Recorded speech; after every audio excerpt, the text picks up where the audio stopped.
Sam Mag feed. And I can't wait to go across the pond to listen to Across the Pod, fresh out of Wales. Special stuff. Cheers. Hello everyone, Andy here, and here's what you can look forward to in today's episode. In today's episode, I was joined by Freddy Harper-Davis, Rory-Jo Daniels and Sam Moores as we do our annual mock draft. I try to tap in to the head of GMs. Sometimes you just take the best player on the board available. Freddy makes the first surprise pick of the episode. I'm going to do something ridiculous here. I feel like we need a ridiculous pick. Rory predicts a late faller. Yeah, so I am going to stop the fall of a player who I would have expected to have gone before this point. And Sam predicts a wide receiver for the New York Jets as we go through our first round from picks 1 to 32. You now got a duo that you're going to have for the next probably 3 years. Hope you all enjoy. And Andy's very disappointed about that, so I'm absolutely delighted that I managed to nick in there before he has. So, hello everyone, and welcome back to the Across the Pod NFL podcast. I am, as ever, your host today, Andy Davis, and in today's episode, it's that time of year again. We are doing our annual mock draft, and with me, I have got 3 guests who are all familiar to our regular listeners by now, not just for episodes during the season or previewing the season, but also these mock drafts. First of all, the guy who will be picking first overall for the Las Vegas Raiders back on the show is Freddy Harper-Davis. Freddy, how are you? yeah, not too bad. Obviously, the Steelers have had a bit of change. We've actually got a first time ever a new coach. So, in my time supporting the Steelers, actually watching a team with it's Mike, but not Mike Tomlin anymore. So looking forward to seeing how that goes, even if it is a guy who's also renowned for having sort of 10, 11 win seasons and then doing nothing in the playoffs. So looking forward to the draft next week. Can't believe how quickly it's come round. It's flown by this year. And of course, the draft's in Pittsburgh. So yeah. Bit of extra special for you there. But I think for a lot of people who listen to this podcast probably are going to be experiencing their first seasons watching the NFL as neutrals, watching Steelers games without Mike Tomlin. That will seem incredibly weird. But no, all good. And yeah, all change in Pittsburgh. Now, our second guest, he is returning to the show. He is taking the second pick for the New York Jets. Back on the show is our Bengals fan, Rory-Jo Daniels. Rory, good to have you back on. Yeah, thanks for having me. Yeah, excited to do it. It's something I always look forward to doing every year. It's a good exercise. So yeah. Absolutely. I look forward to this every year. And I also look forward to watching draft day. So that's all to come as well. I'm kind of trying to work out what day of the week to watch it, because last year I had all planned to watch it on the day itself. And then something came up that meant I couldn't do it. So this year, I'm trying to work out what day of the week to watch draft day and try and see whether it's still on streaming service. Because I know you can't always guarantee it's going to be on a streaming service, especially in the UK. So, hopefully I can find it somewhere. If not, then I'm sure I can mess the £3 to rent it on Amazon Prime. Now, our final guest, who is picking the 4th overall pick after I picked the 3rd overall pick for the Cardinals, back on the show is Sam Moores. Sam, good to have you on as our final guest. Oh, it's great to be on, mate. It's great to be on. I love doing this. We've done this every year for like the last 5 years or so, to be fair, man. So it's great. It's great to do it again. As a Dolphins fan, I'm much more excited about the draft this year than I have been in previous years, because the Dolphins have got the most picks in the first couple of rounds. And it's a time of change. It's been needed for a while. It's been very samey for a very long time. So I'm looking forward to the reshaping of the Dolphins roster. It's going to be great. You mentioned there, Dolphins got the most picks in the first 2 rounds, and we've been as a quartet doing these mock drafts on the show for the past 5 years or so. Certainly, as a 4 of us for the past 4 years. I always try and make sure that each of us gets to pick our own team. So I always make sure, Freddie, you've got a Steelers pick. Rory, I make sure you got the Bengals. But it's always been, obviously, for me and you, Sam, supporting the same team. There's always been that kind of decision: who am I going to pick to make the Dolphins pick? But this year, we got 2 picks in the first round, so we both each get to make a pick for our own team.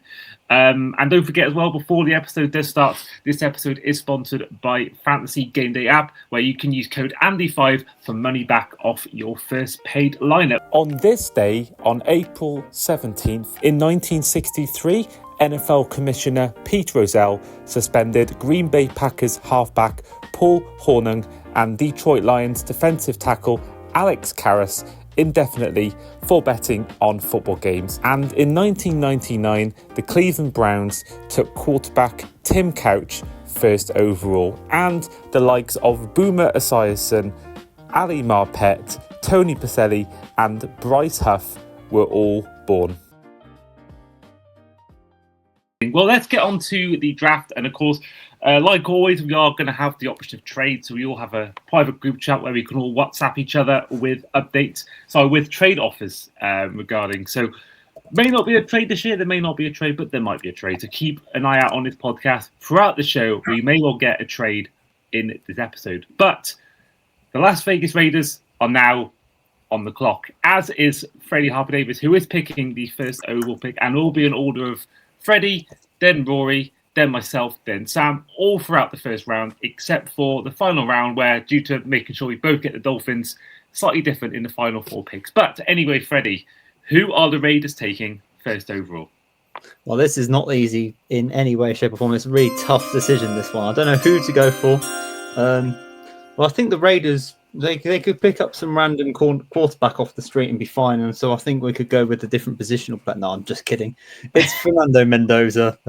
It just is. It will be him. I mean, I could mess around and pick somebody else just for a bit of a laugh, but it's going to be Mendoza from Indiana. He was by far the best quarterback in the league last season in college football. And yeah, is he going to be the guy who's going to transform the Raiders? You just never know with the Raiders. They're just such a team that has false hope after false hope. But he has got everything, I would say, that you would need in a number 1 pick at quarterback. So yeah, a simple pick for me, Mendoza all day long. Yeah, I'm seeing some talk about, is it a weak Heisman winner? Are the Raiders picking a quarterback in the wrong year? Like, what's your thoughts on that? Do you think that Mendoza can be a franchise quarterback, or do you think he might be just the best of a bad bunch when it comes to what is not a great quarterback class this year? No, it's not a great quarterback class this year, but it wasn't last year, and I still think Cam Ward was still miles better than everyone else. And the Titans went with it, and I think he will end up rebuilding that franchise. I'm very excited about what the Titans do this year. I think Mendoza can do the same for the Raiders. It's just the obvious pick. Raiders haven't got anyone else anywhere in their quarterback room that scares me. Was it Cousins who went there? I could be wrong on that one. Yes. But, yeah, didn't he? So he'll be there as their backup support. But yeah, it's Mendoza all day long, and I think that'll be a solid pick. Will he end up being the next big thing, the next Mahomes, Burrow, etc.? There's potential there. I mean, there really is potential there. I think but realistically, the Raiders just want a guy. It's been so long since they had a guy they could really focus around. So yeah, and I think he can be that for sure. Well, let's move on to our second overall pick, which is the New York Jets. And this is with Rory-Jo Daniels. Rory, who are the Jets taking? So with the number 2 pick, they're going to take Arvell Reese out of Ohio State. So for me, it was between Reese and I think David Bailey, looking at the Jets' needs. They have signed in the offseason. They got Joseph Asai, Kingsley Enig-Barrett to bolster the edge rush. But I don't think that's enough to stop them from looking at edge rusher. And one of those 2 guys, I think the difference between Reese and Bailey is Bailey's proven it at the position. He's been productive. But Reese has probably got the higher ceiling. So he played as an off-ball linebacker, but projects as an edge. I think with the edge players that the Jets have got on the roster, the first year they can sort of use Reese in both positions. I'd be interested to see him line up at linebacker and then on third downs have him coming off the edge and just bed him in. But I think the Jets aren't concentrating on this season. So getting somebody like Reese in, I think you'll see in 2027 he could become a very good edge rusher that gets you sort of double-digit sacks. Interesting.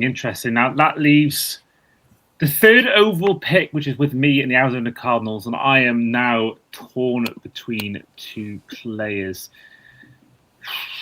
Do I go for... Okay, so with the third overall pick, now I was torn between two players. Now I won't say my other name just in case he's still available come later on in the draft, but with the third overall pick in the 2026 Across the Pod mock draft, the Arizona Cardinals are going to take David Bailey out of Texas Tech.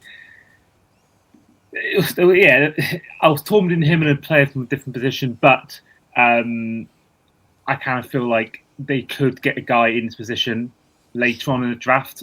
But I feel like the kind of caliber of David Bailey, you look at his stats alone, just in 2025, he had 52 total tackles, 14 and a half sacks, 19.5 tackles for loss, as well as 3 forced fumbles, 3 passes defended, and a fumble recovery. I kind of actually liked him more than Arvell Reese in terms of looking at the stats and sort of what he's produced on the field. But I can't deny that Arvell Reese is a national champion. So, yeah, David Bailey, I think the Cardinals are getting a good pick here. I think, like the Jets, I think they're probably writing off 2026, the fact that they haven't gone, they've gone to the quarterback. They haven't gone out and got anyone that's going to change the franchise. I've literally forgotten who they've got now. Is it Brissett they've got going forward in 2026? Either way, I think when they got rid of Kyler Murray, I think that was their sort of signal that they're looking towards maybe the 2027 or 2028 NFL draft. And yeah, I think Bailey is a guy that I think you can still, if they're going to tank, you can still tank with a good edge rusher. But I think a good receiver or good running back or a good or even a good quarterback in some cases, that's not going to make you be bad for the next year or two to get you a high draft pick again. So yeah, David Bailey is my guy, third overall, which means the Tennessee Titans are next on the clock with Sam Morse. Cool. This was interesting because I would have gone for, if they would have fell, would have gone for either of those top 2 pass rushers, if I'm being honest. I think quite a popular decision in many mock drafts is to go with Jeremiah Love here at running back. Out of Notre Dame. I think many people see as one of the best players in the draft. The problem is, I don't think the Titans are in a place where they can go for like a luxury pick like this when they have decent players at the position already, especially. There are a lot of holes on this Titans roster still. And I look at that offense and I'm like, Cam Ward's still not really in the best position to succeed, even after adding the likes of Wan'Dale Robinson, for example. So I am going to go for a receiver, especially with Calvin Ridley's future not really looking great with the team. I feel like you can get a running back wherever, and they have decent players at the position now anyway. So I'm going to go for Carnell Tate, the receiver out of Ohio State. Yeah, I really like him as a receiver. I think it's a great fit here as well because he's a very, very different profile to Wan'Dale Robinson. And for when Calvin Ridley does eventually depart again, he's 32 years old. He's on a reduced contract this year. Then you don't have to worry about looking for receivers for the next couple of years, and you can just continue to build your team. He's a building block position, unlike the running back position. So yeah, he's height. He has big hands. A lot of people sort of compare him to like the likes of Devontae Adams. So I feel like it was a really good fit here for Tennessee, helping Cam Ward out, and really building a roster in the positions that you should start with, rather than just going straight for the running back position. Fair enough. I was in my head, I was convinced you were going to go Jeremiah Love. So that's the first shock of the draft. So fair play. Next up, we're back with the New York Giants, who are on the clock with Freddy Harper-Davis. Can I just ask who was taken second pick? Arvell Reese. Okay, that's fine. So the Giants are going to take Caleb Downs, the safety from Ohio State. I think the Giants have a few needs, but in terms of their top needs, There's not really any players available right at the top of the draft, and I think with Harbaugh's teams I've seen with the Ravens for years, they're at their best when they had a top safety or a top guy in their secondary. And Caleb Downs, from the first 4 picks that have been taken, is easily the best player available here. So, it makes sense for me. I'm going to go with him for the Giants. I kind of feel like he's kind of one of the guys I think people are viewing as maybe one of the best players on the whole board, and I think that I'd be shocked if he's not in the first 10. If I'm honest, if he falls down to 11th or 12th, I would be. I would be shocked. But we do have our first trade of the episode. We do have a trade. The Cleveland Browns are now no longer picking 6th overall. This will be the Miami Dolphins who are picking 6th overall. Because this now means that it's going to be the Dolphins picking at 6th overall, and they're taking a guy that I think personally, the reason I did it was because I felt like the kind of position he's in is a position of need for the Browns as well, and I was a bit worried that Rory might have gone for this guy, and he was the guy I was thinking of as my other choice 3rd overall. Now, position-wise, I think this is for me, it's a position which the Dolphins need to address massively because it has been a problem for so many years, and it did sort of have a big part to play in the decline of Tua, I think, towards the end. Now, this is someone that, first of all, I'm trying to look at how to pronounce because it's not an easy name to pronounce. But he would have been needing to travel far from his college to his NFL team. I am picking out of Miami Hurricanes, Francis Magoa, offensive tackle. I feel like for the Dolphins, for as long as I've been a fan, 15 years, I found that position has been a massive problem, has been offensive line and not protecting Tua, not protecting Josh Rosen, Fitzpatrick, whoever it was before. And I feel like the team's already got a draft pick in the first round, so I don't think it's a massive loss if you lose out on a second, first overall pick. Whether that, I don't know whether they will do that. I don't know because what I've seen in the draft, that John Sullivan has definitely been targeting draft picks, but I just felt like with him still on the board, seen as the best offensive lineman, certainly best tackle in the draft, go and get him 6th overall. Well, that means I'm now back on the clock, 7th overall, which means it's now the Washington Commanders on the board. Now, I know what position I'm taking. It's just whether I'm going to go for 1 or 2 players. I'm going wide receiver because I feel that is their biggest area of need. So I am going to go for... I was hoping Tate would still be on. I was hoping Tate would still be on the board at this point. I'm not gonna lie; he was kind of the guy I was targeting in the prep. So I'm gonna go for. I'm gonna ignore the character concerns with the 7th overall pick. I'm gonna take USC wide receiver Makai Lemon. I think that this has been their biggest area of need. I think McLaurin's there, yeah, but I think they need a second guy for Jaden Daniels to throw to, and I feel like he is the guy. And obviously, isn't going to come in as the number 1 guy, so takes a bit of pressure off him as well. Doesn't have to immediately be the number 1 guy. He can learn off McLaurin, and obviously other players as well that are there in the roster. So yeah, I'm going to take Makai Lemon 7th overall, which means we're back with Sam for the 8th overall pick as the New Orleans Saints are on the clock. I'm very happy you did that because it means that my player I'm waiting for the Saints is still available. I am going to pick Sonny Styles, linebacker out of Ohio State, for the Saints here. Well, there is a big Demario Davis-sized hole in this defense now after obviously moved to the Jets. I love the decision to bring back Caden Ellis from the Falcons, but when he was last with the Saints, obviously he had Davis in that linebacker room next to him. And, well, everything I've seen about Sonny Styles, I've read quite a lot over the last couple of days doing this research. Loads of people have compared his physical traits to the likes of Fred Warner. And that's, again, the type of presence that the Saints had with Demario Davis. PFF have him as their 4th best player in the draft. Dan Brugger of The Athletic also has him at number 4 in his The Beast guide. I think this is great value for the Saints. A really, really nice player for Brandon Staley to put his defense around as well. And yeah, I think this could really... the Saints are in a bit of a rebuild, obviously. They're no longer in cap hell. They need to start building for the draft, and this is the kind of player that you can shape a defense for about 5-10 years around. So yeah, I'm going to go for that. Great. So that means at number 9 we have the Chiefs taking, and I don't think I've ever experienced in my lifetime, probably since 2017, the Chiefs picking this high in the draft. So yeah, weird times for us NFL fans, especially the new NFL fans that are listening. Freddie, who are the Chiefs taking? I'm going to do something ridiculous here. I feel like we need a ridiculous pick because the Chiefs were going to go.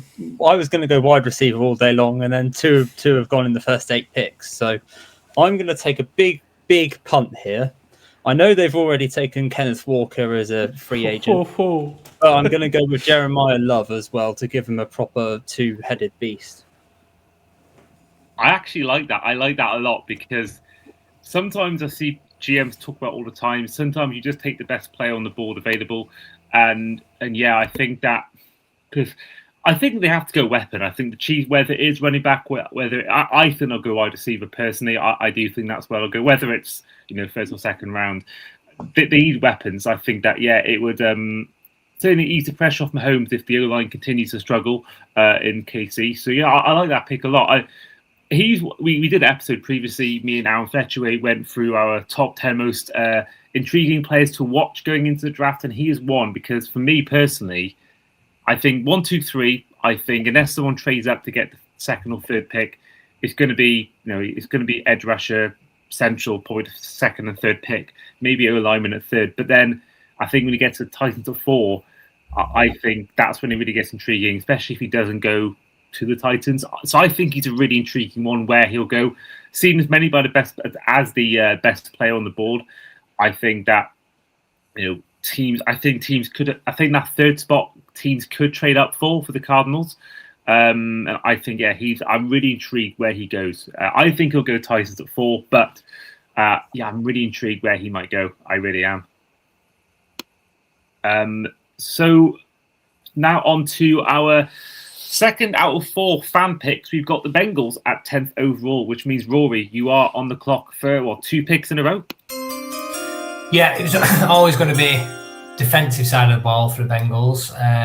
The struggles that they had last year, and obviously, I think for a lot of fans, Downs and Styles would have been the ideal picks if one of those could have fallen. But we have got a name that a lot of Bengals fans are high on, which I'm going to take Reuben Bain Jr., the edge rusher out of Miami. So there's been character concerns raised today with the release of the information about him being involved in a fatal car crash. I think it was a year ago. So how that affects his draft is sort of unknown at this point. Obviously, teams have been aware of it for a long time, so we'll see how that one plays out. And obviously, the other knock on him is the short arms. That's not something that's traditionally affected the Bengals. We've had Trey Hendrickson was shorter armed, and Geno Atkins was also shorter armed. So it's not something that I think will put them off. The production's there. When you watch him on tape, he is unreal. He's constantly in the backfield. The arm length doesn't seem to affect his ability to move tackles. And I think it's just putting the pieces together for the Bengals. We've got Shamar Stewart, Boye Maffei's come across from the Seahawks, and Miles Murphy showed a little bit of production down the stretch last year. So replacing Trey Hendrickson, who's gone to the Ravens, is going to be massive. And that sack production, I don't think we're going to get it from one guy. So adding another player like Bain into the mix can only help. Yeah, he's someone that I think, for many people for a while, he was seen as in that top 5 conversation. The news comes out and it's completely changed it. Now, there was a tweet about this. There was a community note from X which said about it was dismissed by a court 2 weeks before the death of the person in question, with no finding of criminal liability made in connection. But either way, that's going to massively affect his draft stock. People are calling it the Larry Tunsil moment for him, which is a shame for Tunsil. He seems to be the kind of poster boy for draft falls. But it's that. I think that will put teams off. I mean, the name's passed by. The Eagles player. What's his name? Oh, Jalen Carter. Jalen Carter. Yeah, he's still got taken 10th overall, and I think that could be where he sort of it goes towards his benefit if teams who are high up in the draft aren't taking him, like the case for Jalen Carter. Then you go to a team like the Eagles and you win a Super Bowl either your first or second year it was. So I don't think it's the worst thing to fall in the draft. I think as long as you don't make any mistakes again and you perform on the field, I think that might be a good thing for his career in terms of going to a better team and potentially winning more championships. But either way, yeah, one of the best players in the draft, and I think to get him at 10th, have him sort of in that D line as well as Shamar Stewart and trying to bolster up what have been a problem position for the or even the unit in general. The defense has been a problem for the Bengals for multiple years. So I think getting as many defensive help as you can, I think, is a good pick for the Bengals. Rory, we're sticking with you for pick 11, of course, via that trade with the Dolphins. The Browns are now picking at number 11. Yeah, so obviously the reason I made the trade was Carnell Tate came off the board, so he probably would have been in the thoughts there. I also think there's likely to be a run on tackle at some point. So leaving that to the second Browns pick maybe would be a bit of a risk. So I'm going to go tackle, and I'm maybe going a little bit off what some people think in the rankings. But I'm going to go for Monroe Freeling out of Georgia. So for me, I was tempted to take him at 6, to be honest, because I see Maui Noah, I think he's a really good tackle, and I think the same of the Spencer Fano as well. But I see both of them. Obviously, they played at right tackle at college, and I think Maui Noah definitely. I think he would be a fantastic guard. I think he is potential to move inside. So Freeling for me, he is a left tackle. He's very young. He's got really long arms, which is something the other guys don't have. He's more of your traditional 6'7", sort of what you'd build as a left tackle. So he is inexperienced, but he did seem to sort of hit his stride later on in the season for Georgia. And I think that potential with the size and the length, I think he'll go higher than a lot of people are projecting him. I think the ceiling's high. Obviously, I don't think year one might not look too pretty, but he's got the fundamentals there to be an excellent left tackle, and it's the glaring hole on the depth chart for the Browns as it stands. Okay, so now moving on to our next pick, which is going to be back with you, Sam, and it's them Dallas Cowboys. This has worked out great for the Cowboys because basically you have your choice of the top 2 corners on the board, and that's a huge need. So, yeah, I've got the choice of Mansour Delane out of LSU and Jamal McCoy out of Tennessee. I'm going to go for Delane just because he's like the safer pick. Both of these guys, actually, if they didn't have that one thing, they'd probably be considered top 5 picks because based on play, they're both exceptional corners. Delane's a bit short, so that's one thing that sort of teams may not like, the fact he's a smaller corner, outside corner, only a boundary corner, than many. But he has everything in it to be a lockdown guy, which is what they need. Because, I mean, anyone who's listened to me for years and years knows how much I hated the cornerback duo of Trayvon Diggs and Deron Bland. Because, yeah, turnovers are great, but how many of them were really meaningful, and how many times did Dallas get burned deep despite having Micah Parsons panicking quarterbacks? And it's okay to have one of those guys like Bland, obviously still with the team, which is okay. He's a decent player, but a corner who can actually match up with guys and would help out Dallas out massively. Adding to Bland, Chevron Ravel, who's a guy who would have been drafted really highly last year had he not had an injury. In the process, a lot of fun looking at college, and they've got Kobe Durant as well. So yeah, I'm gonna go for Delane. Just adding to that defense, like Dallas I wouldn't be surprised to see them pick about 5 defensive players in this draft. It's clear that that's the unit that needs work. So I'm going to go for Mansour Delane, but I like both corners. I think they're both really good players. McCoy, he was considered a top 5 to 10 pick a year ago, but then he missed the whole last year with a torn ACL. So that is a very good corner left on the board for someone else, but I'm just going to go for the safer one because Dallas need help instantly. Okay, so that means moving on to pick number 13, which is going to the Los Angeles Rams via a trade with the Falcons in the last draft, which is now with Freddy Harper-Davis.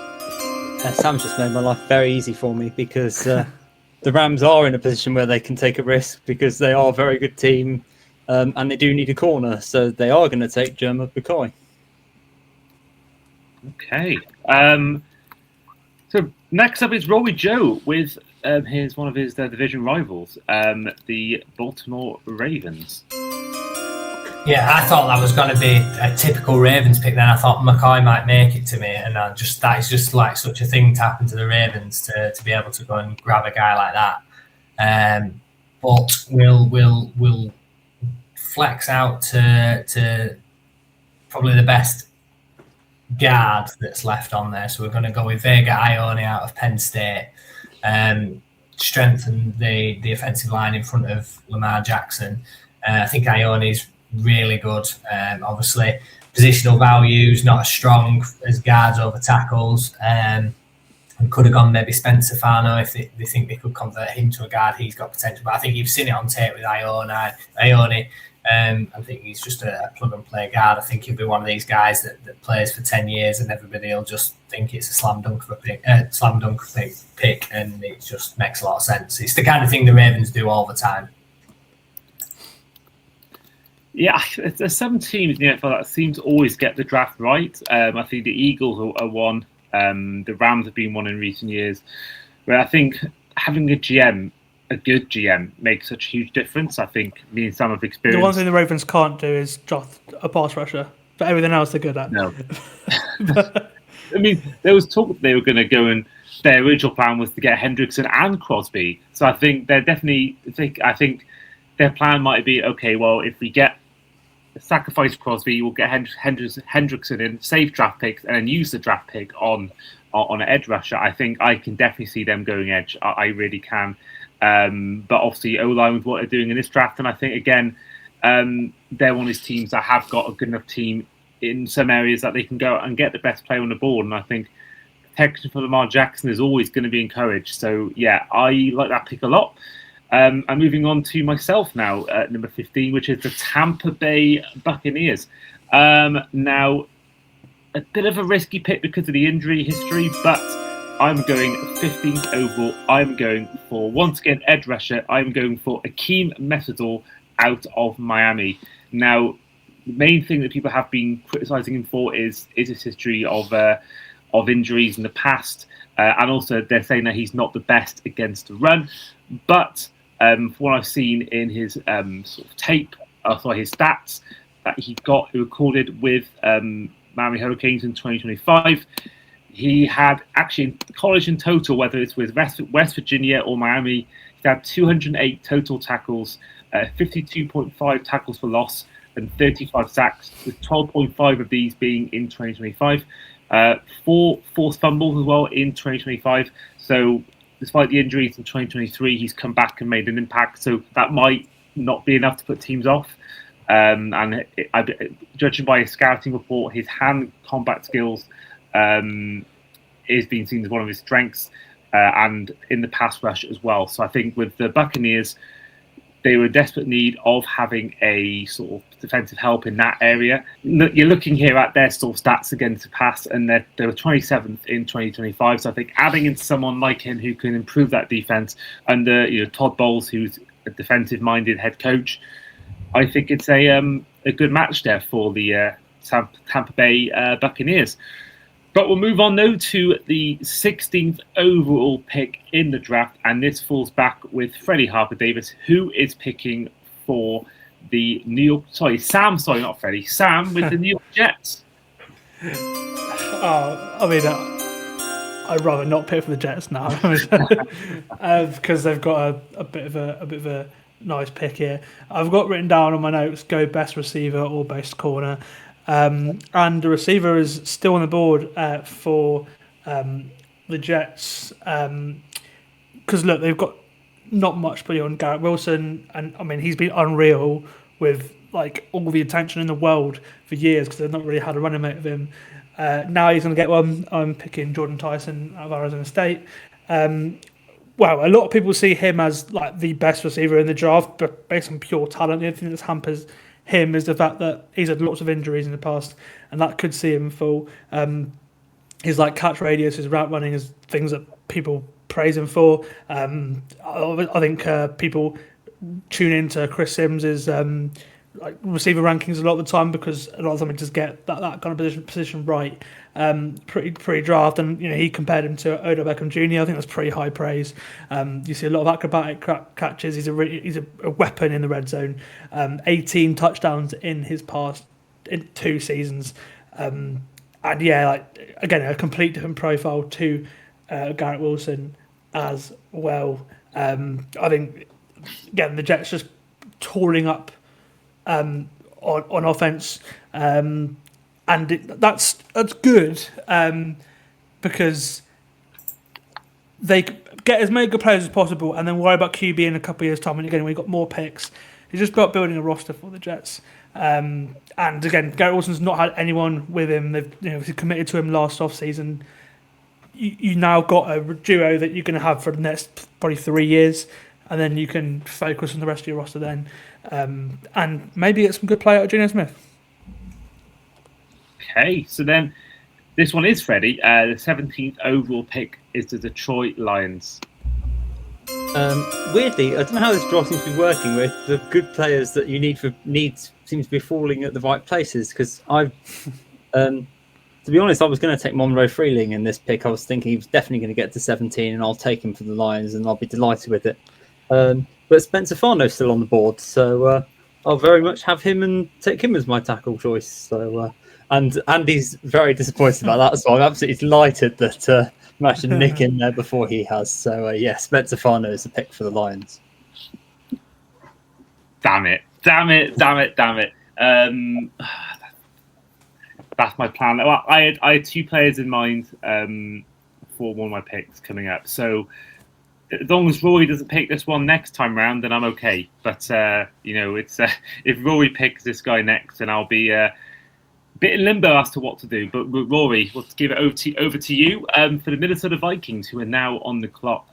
Well, a bit like Freddie said, it's all falling exactly as you'd want it if you were a Vikings fan as well, because their biggest need is obviously safety. And Dylan Thieneman is sat there from Oregon, so he's going to be the pick. Slightly undersized, but absolutely dominant coverage guy, and he's going to be great as a free safety. Really athletic, sideline to sideline. I think he's a great pick. He's got speed. I wouldn't be surprised to see him go earlier than this in the real thing, but I think the Vikings would be over the moon to be able to fill a position need like that with such a good player. Oh, with my 2 players I'd planned with Spencer Farno or Dylan Thieneman for my next pick. That's I have to try and think of who to pick now. Then I have to try and look at my list of players on the board left. Oh, poor Panthers. They're the first team to get screwed, I think. We talked about, everyone's getting the picks fall in their favour. That's not very long. And now, right, I'm going to have to try and just think of on the spot here too. So, I think that'd be a reach if I picked them 19th overall. Who can I... Okay, got it. Okay.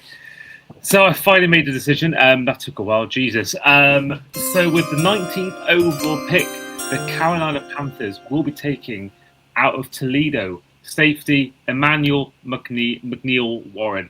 I think safety's been one of their biggest area of needs, and he's the best one left available. So give me him at number 19, which means at number 20, we do have the Dallas Cowboys once again via a trade with the Green Bay Packers. And with Sam. Yeah, so I was very lucky to get both Cowboys picks, so I could basically do what I wanted with them. One of their biggest needs beyond corner is pass rush, obviously, since moving on from Micah Parsons. They added Rashawn Gary via trade. And that, I liked doing that because it then allowed them to basically do what they could do with these 2 extra picks, use them wisely. And Dallas could have a very deep defensive line, for example, with multiple impact players. Again, looking at stopping the run, which has been a big Achilles heel again for a long time. They've just been run all over in big games. So I'm going to go for an absolutely massive edge rusher to pair with another absolutely massive edge rusher in Rashawn Gary. I'm going to go for Keldrick Falk out of Auburn. Again, he's not the quickest, but he's got the biggest wingspan of anyone expected to be drafted in the first couple days. As a defensive end, and he's a guy incredibly high upside. A lot of comparisons to him are Michael Williams from the draft last year, Trayvon Walker. Dallas now have 2 incredibly athletic pass rushers in him and Rashawn Gary, and they can. But and then they've got the likes of Kenny Clark and Quinn Williams inside. If Dallas can't stop the run after adding 2 massive guys to their defensive line, it's probably a bit of a problem. So yeah, I'm gonna real double down and try and fix that need. And again, you've got multiple guys that can provide pass rush. Quinn Williams, I think, had his best pass rushing season last year. He was really good. So from the inside as well. So I think that's Dallas's defensive line sort of retooled now, and again their defensive backfield is also better. So they should be pretty good next year, I'd like to think, if these picks happen. Well. We have our second trade of the episode.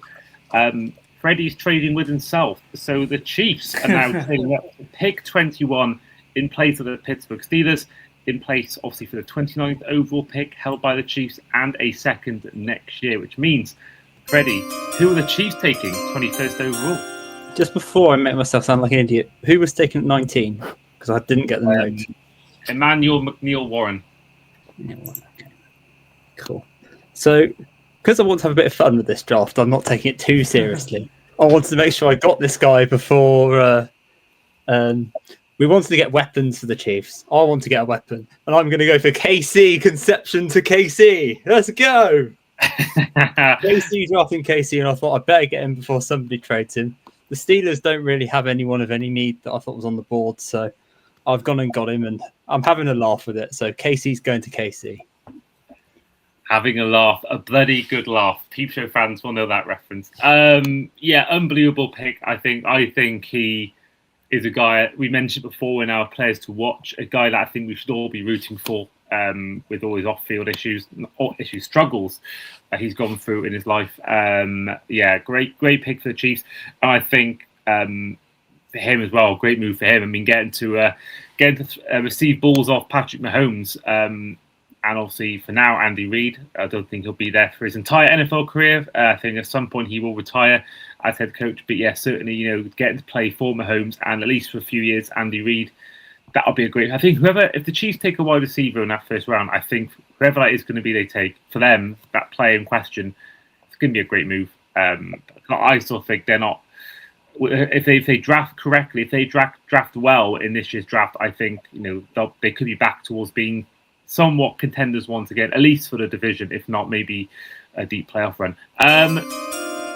Rory-Jo Daniels, you are next, of course, with the Los Angeles Chargers.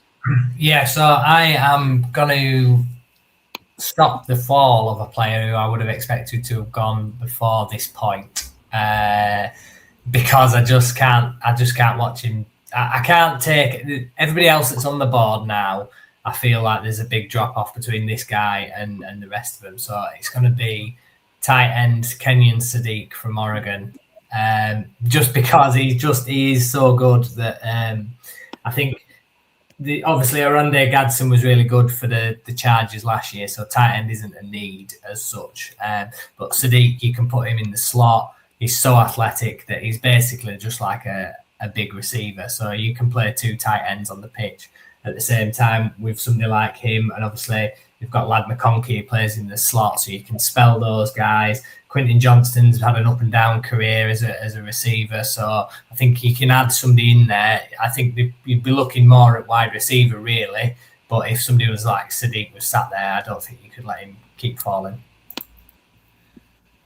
Again, the third time my player's been sniped. He'd been perfect for the Eagles. He'd have him to replace Goddard would have been, or at least learn off him for the first year or two. That'd have been perfect for the Eagles. But no, I think I'm surprised he lasted as long. I think that might be more to do with maybe teams having other needs more than him necessarily being a bad player. I think he, from everything I've read, everything I've looked up on him, he seems like one of the best players on the board. And I think surprised he fell that low. Okay, that means that I'm once again struggling for players between two. One is edge rusher, one is offensive line. I am going to go... I'll go for the O-line because I think that might be slightly more of an area of need. I could be wrong with that one, but I just think that if you can protect Hurts and also the Eagles, I'm going to go offensive line. I'm going to take... with the 23rd overall pick, the Philadelphia Eagles will take Caden Proctor out of Alabama. Like I said before, they kind of, one of their best things is protecting Hurts, and I think that's something they struggled with at times last year. They struggled, didn't get far in the playoffs, and I think adding someone else in of that quality, I think is worthwhile for the Eagles. So our next up is going to be the Cleveland Browns, who have this via the Jacksonville Jaguars as courtesy of last season's Travis Hunter trade. Sam, who are the Browns taking? Lots and lots of options for the Browns here. I'm going to go for a receiver because this may be the worst receiver unit in the NFL. Jerry Jeudy really wasn't great last year. I don't think he's ever been a receiver one either. And I was expecting this guy to be gone by now. He's called Denzel Boston. He's a receiver for Washington. Massive guy. Big body receiver. I've seen people compare him to the likes of Cortland Sutton. Taylor Roman's another one. He's a very, very different receiver to Jerry Jeudy. I really like this pick for Cleveland. Again, when you eventually do find your quarterback, he's a big target for your quarterback to aim at. Again, I wouldn't touch quarterback this year.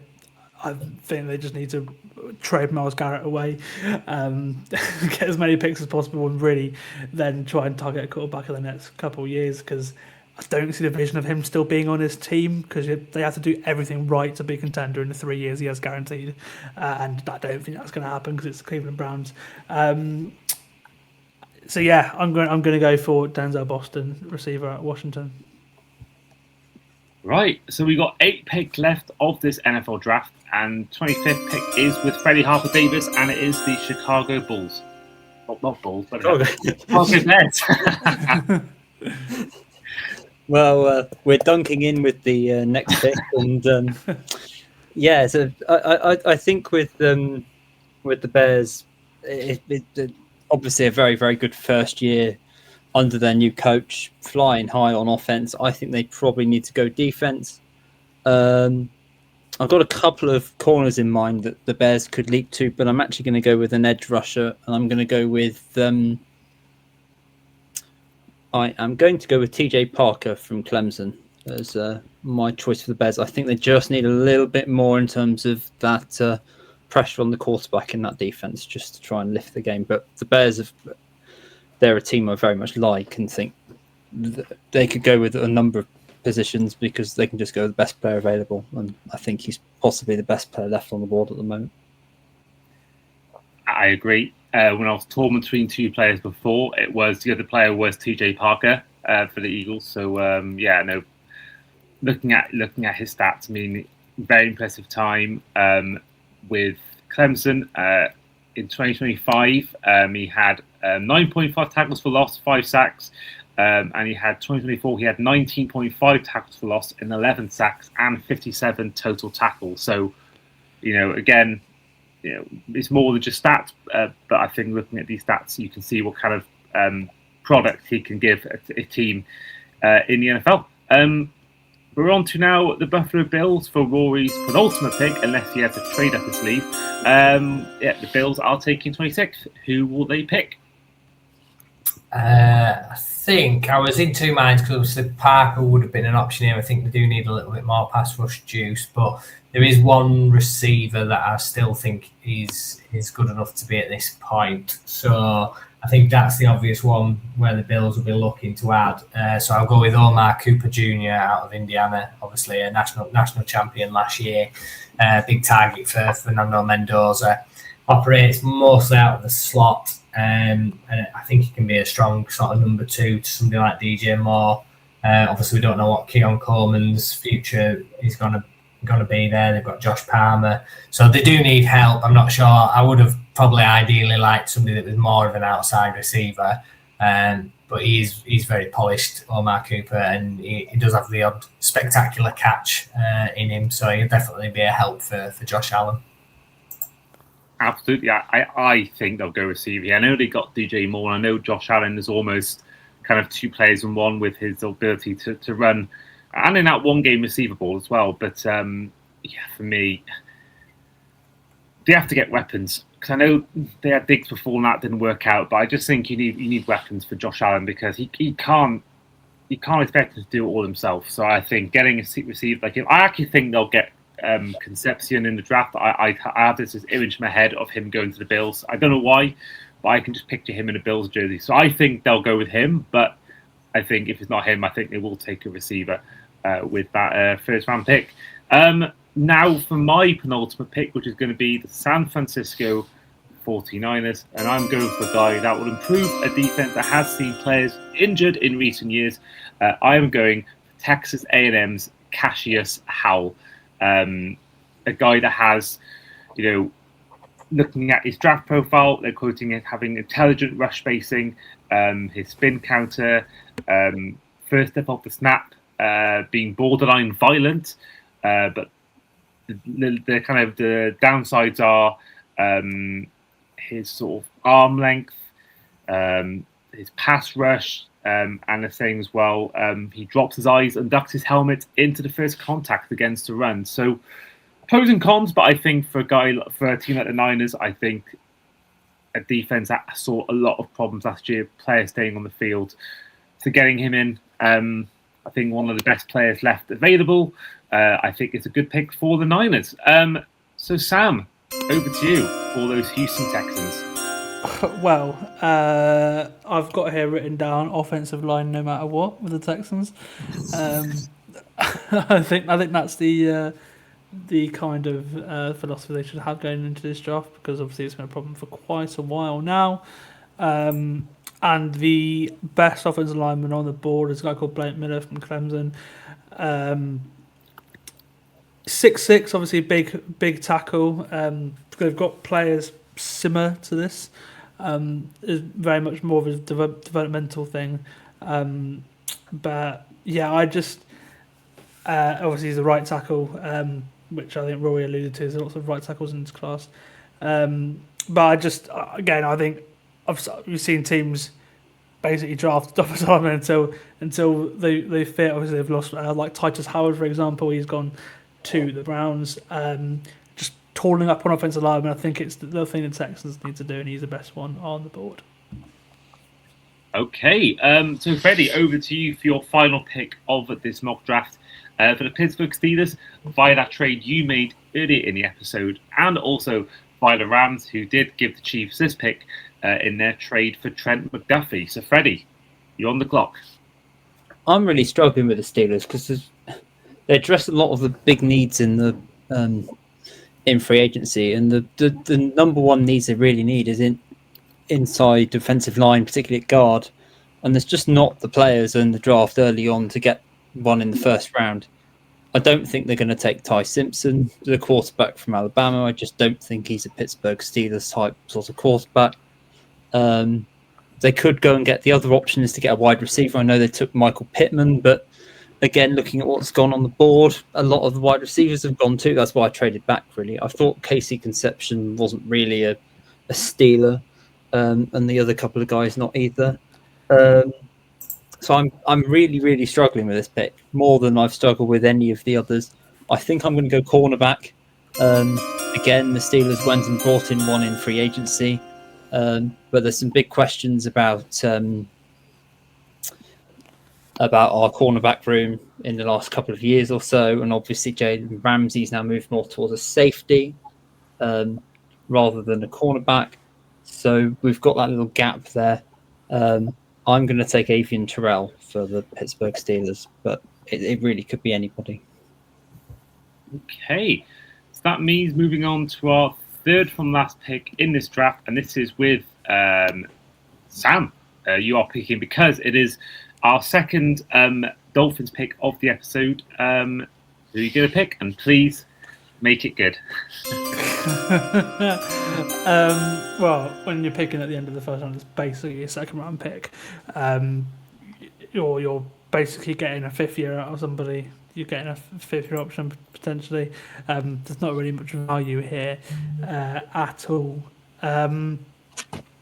So I'm just going to pick the best player on the board in a sort of kind of position of need, and that's because again, see Jalen's on the board from Georgia, but the Dolphins don't need a linebacker. It's like one of the only positions they don't need because they're stacked in that position. So I'm going to go for Caden McDonald, interior defensive lineman out of Ohio State. He's just basically the best player I had written down. A weakness for the Dolphins. A lot of the defense is a weakness, to be fair. But yeah, no, just you went with the offensive line pick. I'm going for a pick on the defensive line. The Dolphins just need to build through the trenches, and I think it's smart getting basically a fifth year out of them as well. Okay, Caden McDonald is the Dolphins pick. So the penultimate pick, sticking with the AFC East, we have Rory-Jo Daniels, who is picking for the New England Patriots, who of course reached Super Bowl 60 last season. Yeah, I think on paper, wide receiver would have been ideal, but that's been pretty much wiped out completely. It's been a very heavy receiver first round, so I think they will probably pivot to the defensive side of the ball if this happened. And so, like I think we mentioned, CJ Allen would be in consideration, but I'm actually going to try and squeeze one of the guys that I really like in here, and that's Malachi Lawrence, the edge out of UCF. So I just think they're lacking a little bit on the pass rush juice. They've got Harold Landry there, Draymond Jones. I think they had another body like Lawrence in there. He's long-armed. He's one of the more sort of prototypical edge receivers. It's a bit of a funny class. We've got a lot of people with short arms or like they're a bit light. Lawrence sort of bucks that trend. He's a bigger, longer type guy. So I think the Patriots will like that. And he'll fit in their system, and I think he had something like 7 sacks last season. So I think he's not going to be a star pass rusher immediately, but I think he's got a lot of potential and a potentially high ceiling. So yeah, Malachi Lawrence.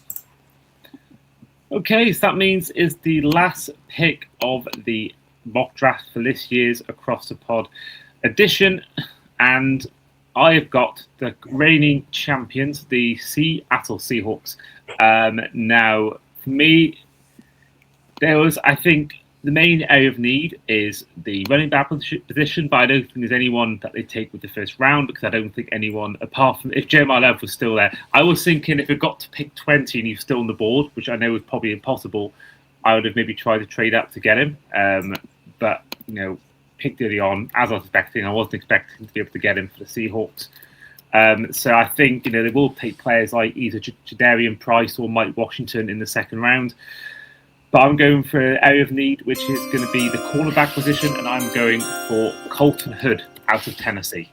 But there we are. That is the end of our Across the Pod 2026 mock draft. And we will quickly run through all the picks from 1 to 32 once again just to remind everyone who was picked. So going from 1 to 32, we had Fernando Mendoza, Alvaro Reese, David Bailey, Cornell Tate, Caleb Downs, Francis Magoa, Mackay Lemon, Sonny Styles, Jeremiah Love, Ruben Bain Jr., Monroe Freeling, Mansour Delane, Jeremiah McCoy, Olivega Ione, Akeem Messador, Jordan Tyson, Spencer Fino, Dylan Thieneman, Emmanuel McNeil Warren, Keldrick Folk, Kevin Casey Concepcion, Kenyon Sadiq, Caden Proctor, Denzel Boston, TJ Parker, Omar Cooper, Cassius Howell, Blake Miller, Avion Terrell, then followed by Kayla McDonald, Malachi Lawrence, and Colton Hood.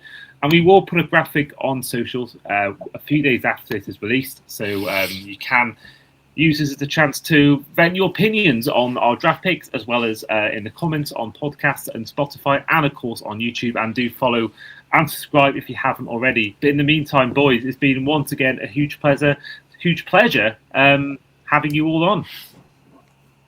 See you all again in a year's time. Absolutely. 2027 mock draft. It's been great, And mate. the Cardinals will be taking first overall. I will put out there now. Let's see if I'm right in a year's time.